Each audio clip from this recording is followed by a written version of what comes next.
For the first time in over a decade, we're getting a new film in the Shrek universe. And I'm super excited to talk about it, so let's jump into the review of it right now.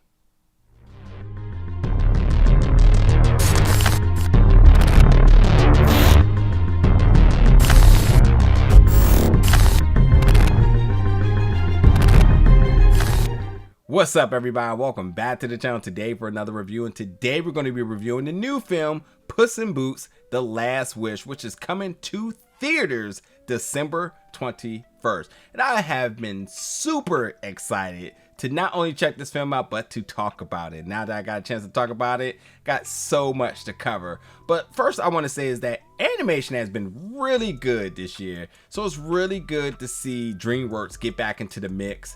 And not only just in the mix of animation, but hitting one of their hottest properties in the Shrek universe with Puss in Boots. And you know, I do like a lot of characters in the Shrek universe, but Puss in Boots is not only one of my favorite characters in this universe, but one of my favorite characters in all of animation. So I was super excited to check this out. And this did not let down. There's so much fun, a lot of laughs, good voice acting, and certainly the animation is amazing. Now, Antonio Banderas coming back as Puss in Boots is obviously leading the cast here, but you have Salma Hayek who comes in as Kitty Softpaws. Harvey Gillian, who I just think is one of the best character actors in all of Hollywood, one of the best people in Hollywood, and just phenomenal in any role that he takes. Comes in as Perito, who is this therapy dog who will certainly be a fan favorite by the end of this film. And there's so many other folks attached to this. Florence Pugh as Goldilocks, the different bears, Mama Bear, Papa Bear, and Baby Bear, they're easily going to grab your attention. And then you do got some folks that you will recognize from the Shrek universe, you know, may not have a major role, but you will see them in the background. Fiona, Donkey, and Shrek will make an appearance, but they actually don't contribute into the story at all. You get Pinocchio. You get so many different things going on here.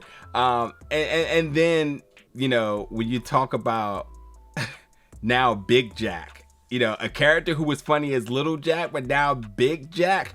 Oh my goodness, so much to talk about here. But, you know, in this story, Puss in Boots is, he was killed pretty early in this movie.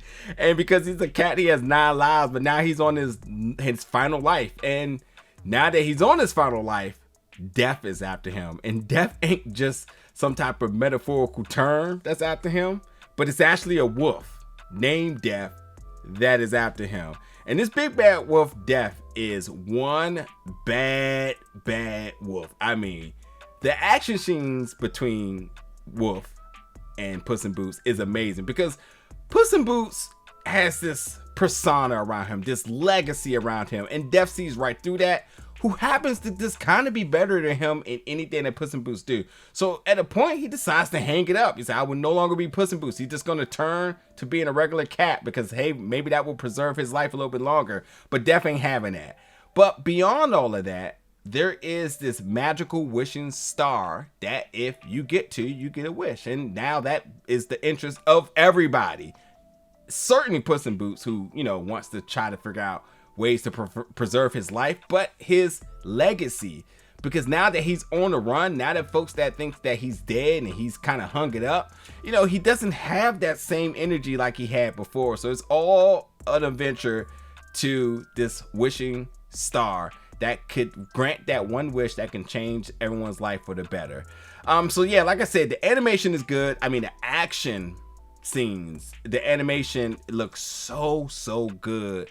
I love the music in this, the voice acting.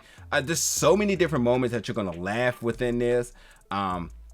And I think that the story was really strong. You know, it was interesting because, you know, typically when you get these, you know, movies that's within the universe, but that's not focused within the main art of the universe, you sometimes say like, is it necessary? And this one definitely was. Like, this one really, you know, really grabbed our hearts with why we fell in love with Puss in Boots, but also getting to learn a lot more about him. And I think, like, not just this really badass of a cat with this Zorro sort of persona that can just fight anybody, but like, you know, understanding his challenges and his struggles to withhold this gimmick of a character that he is. But you know, we learn more about Kitty Softballs and then their relationship together, and then we have Perito come in, who's sort of an orphan dog, a therapy dog, but an orphan dog who obviously now shares a connection with Goldilocks as well. Like, there's a lot of heart and cuteness in this film that you're gonna get, and it services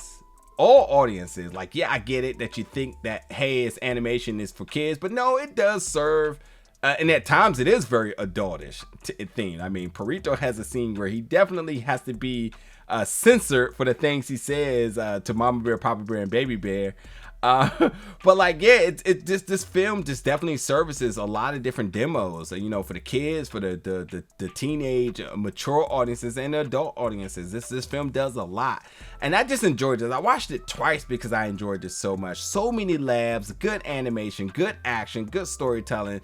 The visuals and the special effects with the animation makes things so enjoyable. The music with it, so the soundtrack and everything, and then again, just the voice acting and these characters, you know, that you like all the characters, even the bad characters. Like, I'll be lying if I didn't say that Big Bad Wolf, Death, was amazing. When he came on screen, you're like, oh yeah, he's about to get it in. Like, you know, some real action is about to go down, and they really presented him as a big baddie, like the final boss, and I enjoyed that. And then when we have sort of how this sort of resolved in this film, it really makes you want more. And I gotta say, when you talk about the ending of this film, it definitely has a lot of promises and some familiar territory and possibilities with that as well. So you have to stick to the end and kind of see how this all comes to a wrap. But yeah, folks, definitely check out Puss in Boots: The Last Wish. I enjoyed this film. Again, in theaters December 21st. Jump in the comments when you do and let me know your thoughts about it. But as always, stay tuned for more reviews very soon.